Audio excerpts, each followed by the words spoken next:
Donc je pense qu'il est important de nos jours de bien choisir sa formation pour ne pas vivre, je dirais, une vie monotone, une vie sans saveur, une vie fade. Le choix d'une formation est quelque chose d'indispensable si tu veux réussir ta vie, réussir ta carrière professionnelle. Aujourd'hui, à travers cette nouvelle vidéo, je décide de te partager les trois étapes que tu dois mettre en pratique afin d'opérer le meilleur choix de formation.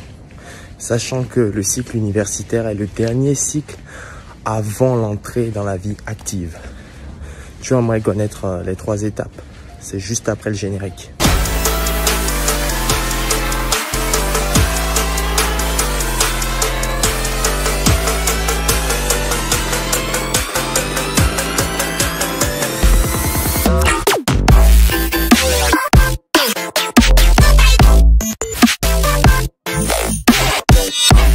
Salut à toi, moi c'est Christian de la chaîne EVF. À travers celle-ci, nous diffusons de nombreuses thématiques intéressantes qui vont t'aider à réussir ton projet professionnel et ton séjour en France. Si tu n'es pas encore abonné sur cette plateforme, je t'invite à la faire tout de suite pour ne rien manquer de nos contenus qualitatifs qui à coup sûr vont t'aider à réussir toutes tes entreprises.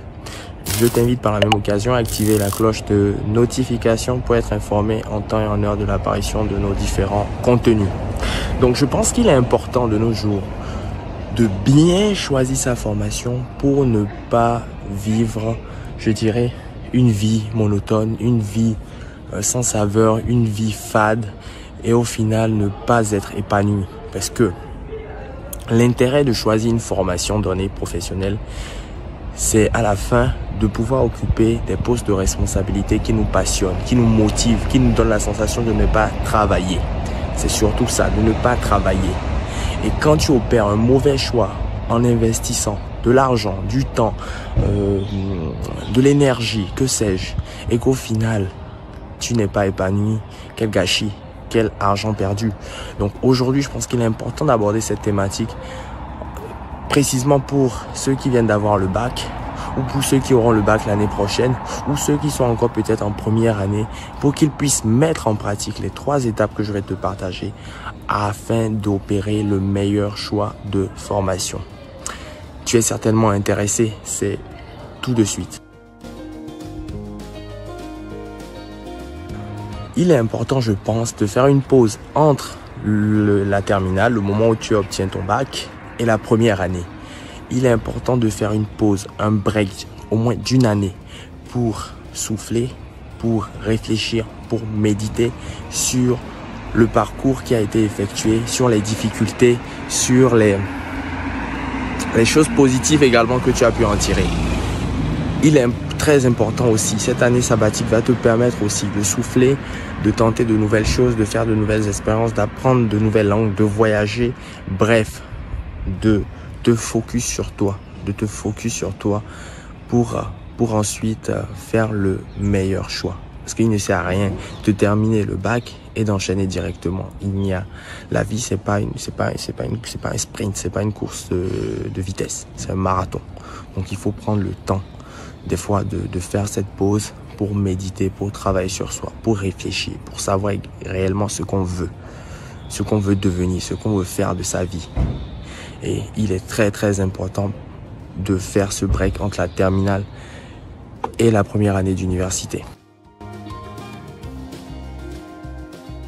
Durant notre parcours, je dirais, au collège, au lycée, durant les vacances, nous avons eu à mener des jobs, des stages, des alternances, que sais-je, des cas pratiques, des travaux de groupe.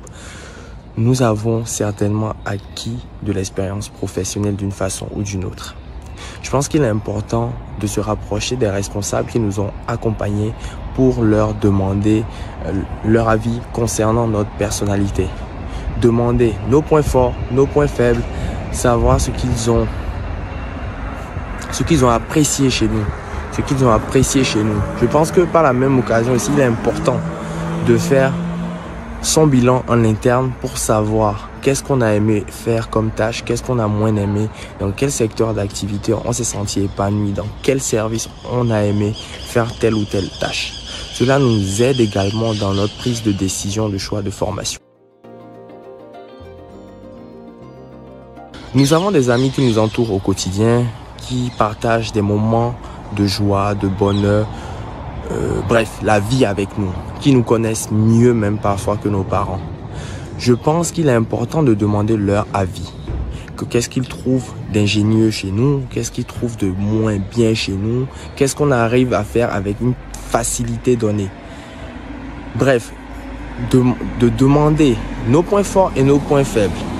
Cela va te permettre aussi de te donner la tendance, de te donner une idée sur le type de métier que tu pourrais faire. Parce que peu importe le domaine d'activité, il faudra nécessairement avoir des qualités, des qualités et ne pas avoir certains défauts. Donc, en discutant avec eux, en ayant leur feedback, ils pourront t'aider également à opérer le meilleur choix. Voici, cher ami, ce que je tenais à partager. J'espère que cette vidéo te sera utile. N'hésite pas à me partager en commentaire ton avis. En attendant la prochaine vidéo, prends soin de toi et à très vite. Ciao.